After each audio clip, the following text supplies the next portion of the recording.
അത്യാവശ്യം വെളിച്ചം കിട്ടുന്ന ഇൻഡോർ സ്പേസിലും ഔട്ട്ഡോറിൽ അധികം വെയിലടിക്കാതെ സെമി ഷെയ്ഡ് ആയിട്ടുള്ള സ്ഥലത്തും ഒക്കെ നമുക്ക് നല്ല രീതിയിൽ വളർത്താൻ പറ്റുന്ന നല്ല സുഗന്ധമുള്ള പൂക്കൾ തരുന്ന ഒരു വെറൈറ്റിയാണ് ഗന്ധരാജൻ അഥവാ ഗാർഡേനിയ.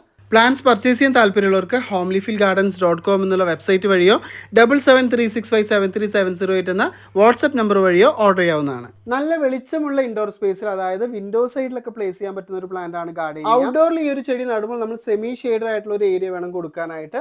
നമുക്ക് രാവിലെ മുതൽ ഉച്ച വരെയുള്ള സൺലൈറ്റ് ഡയറക്റ്റ് തട്ടിയാലും വലിയ പ്രശ്നമില്ല. പക്ഷെ ഉച്ചയ്ക്ക് ശേഷമുള്ള ഹെവി ആയിട്ടുള്ള നല്ല ചൂടുള്ള സൺലൈറ്റ് നമ്മൾ എപ്പോഴും ഒഴിവാകുന്ന രീതിയിൽ വേണം ഈ ഒരു പ്ലാന്റ് നമ്മൾ നടാനായിട്ട്. പലരും പറയുന്ന ഒരു പ്രശ്നമാണ് ഒരുപാട് മുട്ടുകൾ ഉണ്ടാവുന്നുണ്ട്, മുട്ടുകൾ കൊഴിഞ്ഞു പോകുന്നു എന്നുള്ളത്. നല്ല ചൂടുള്ള സമയത്ത് ഈർപ്പം കുറവുള്ളപ്പോഴാണ് ഈ മുട്ടുകൾ കൊഴിഞ്ഞു പോകുന്ന ഒരു പ്രശ്നം വരുന്നത്. അപ്പൊ അതുകൊണ്ട് തന്നെ 12 മണിക്ക് ശേഷമുള്ള ഹെവി ആയിട്ടുള്ള സൺലൈറ്റ് ഒഴിവാകുന്ന രീതിയിൽ വെക്കുക. നല്ലപോലെ വെയിലും ചൂടുള്ള സമയത്ത് പകൽ സമയങ്ങളിൽ വെള്ളം സ്പ്രേ ചെയ്ത് കൊടുക്കുന്നതോ തളിച്ചു കൊടുക്കുന്നതോ ഒക്കെ ഈ ഒരു ചെടിക്ക് വളരെ നല്ലതാണ്. അപ്പൊ ഇതുപോലെയുള്ള വീഡിയോസിനായിട്ട് നമ്മുടെ പേജ് ഒന്ന് ഫോളോ ചെയ്യുക. പ്ലാൻസ് ആവശ്യമുള്ളവർക്ക് വെബ്സൈറ്റ് വഴിയോ വാട്സ്ആപ്പ് വഴിയോ ഓർഡർ ചെയ്യാവുന്നതാണ്. അപ്പോൾ അടുത്തൊരു വീഡിയോയിൽ വീണ്ടും കാണാം. Till then take care, by.